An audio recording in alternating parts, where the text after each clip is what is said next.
ZPHS PS పేట పాఠశాల నందు 500 మార్కులు దాటిన పిల్లలకు ప్రతిభ చదువుకొని షణ్ముఖ కుమార్ అనేటటువంటి విద్యార్థి చదువుకొని ఐఐటిలో ఉద్యోగం చేస్తూ ఈ యొక్క పురస్కారాన్ని ప్రతిభ పురస్కారాన్ని పిల్లలకి ప్రోత్సాహకంగా ఇవ్వాలని ఒక ఆలోచనతో తన డబ్బులు దాచుకొని ఈ యొక్క పురస్కారాన్ని అందించడం జరిగింది.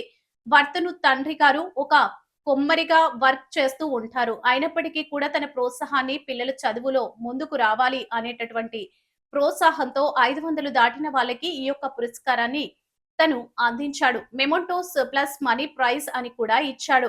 తన అనుభవాలన్నిటిని కూడా షేర్ చేశారు. అలాగే ఈ స్కూల్ ప్రధానోపాధ్యాయులు అయినటువంటి మల్లికార్జున్ మాట్లాడారు. స్కూల్ ఎస్ఎంసి చైర్మన్, పాఠశాల సిబ్బంది అందరూ కూడా ఈ కార్యక్రమంలో పాల్గొన్నారు.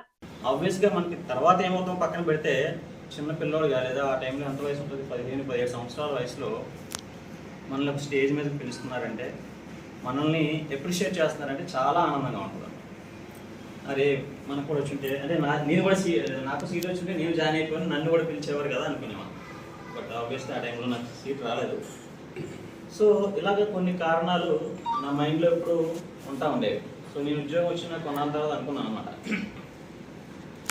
సో అలాగే మనకి చాలామంది మన జీవితాల్లో ఏదో ఒక సమయంలో మనల్ని బాగా చదువుకోరా నాయన,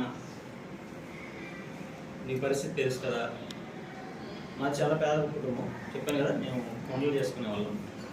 మా నాన్న అమ్మ ఇటు పనికి వెళ్ళిపోయేవాళ్ళు, నేను ఎక్కడో మా పెద్దమ్మ ఇంట్లో పెదనాన్న ఇంట్లో ఉండి చదువుకున్నాను అనమాట. వాళ్ళకి అప్పచెప్పేసి వెళ్ళిపోయేవాళ్ళు. సో ఈ పరిస్థితులన్నీ పోవాలి అంటే మనం ఏదైనా సరే చదువుకోవాలన్నమాట. మన దగ్గర డబ్బు లేకపోయినా పర్లేదు, కానీ మన దగ్గర చదువు ఉంటే మనం ఏ లెవెల్కి వెళ్తామో, మనం సాధించాలనుకుంటే కూడా మనం చదువు ద్వారా మనం సాధించవచ్చు. సో అలాగా ప్రతి చోట కూడా ఎవరో ఒకరు మనకి ఈ మధ్య ఐఐటి జేఈ అడ్వాన్స్ రిజల్ట్స్ కూడా వచ్చినాయి. ఇప్పుడు కౌన్సిలింగ్ స్టార్ట్ అవుతుంది. సో అలాంటి చోట ఎలా ఉంటాయంటే ఒక సిస్టమ్ ఉంటుంది అనమాట. ఎలా అంటే పలానా వ్యక్తి కొంత డబ్బులు, సపోజ్ నాలో ఎవరైనా ఉన్నారనుకోండి, ఆయన చేస్తే అంటే కొంత డబ్బు ఇచ్చేస్తారు స్కూల్కి. అక్కడ చిన్న ఎంఓయూ ఉంటుంది, మెమోరాండం ఆఫ్ అండర్స్టాండింగ్ అని. సో వాళ్ళు ఏం చేస్తారంటే ఆ డబ్బుని అక్కడ పెట్టేసి ఆ వచ్చిన వడ్డీని మీరు పలానా బ్యాచ్కి మీరు ఎవరైతే టాప్ వస్తారో వాళ్ళకి ఇవ్వండి అంటారు ఎవ్రీ ఇయర్. అదేమవుతుందంటే అలా చేయడం వల్ల అది కంటిన్యూ అవుతూ ఉంటుందండి, ఎక్కడ ఆగదు. నా ఉద్దేశం కూడా అదే. నేను ఏదైతే ఇది చిన్న కార్యక్రమం అవ్వచ్చు, కానీ నా ఉద్దేశం ఏంటంటే ఆ మోటివేషన్ అనేది ఎవ్రీ ఇయర్ జరగాలని నేను ఆశపడ్డాను అన్నమాట. అలా కొంతకాలం దాచిన అది ఎప్పటికీ ₹1,00,000 అవ్వటం లేదు. టైం ఏమో చాలా ఎక్కువైపోతుంది. సో నేనేమనుకున్నా అంటే, అప్పట్లో ఇక్కడ శ్రీను మాస్టర్ గారిని పనిచేసేవాళ్ళు, మానేపల్లి శ్రీను గారు. ఆయన నాకు కజిన్ అవుతారు. ఆయనతో కూడా నేను డిస్కస్ చేశాను, అట్లా ఎలా అనుకుంటున్నాను, ఏంటి, ఎలా చేద్దామని.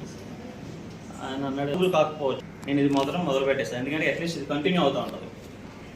సో 2024లో ఇదే స్కూల్లో చేశాను సార్. అప్పుడు సార్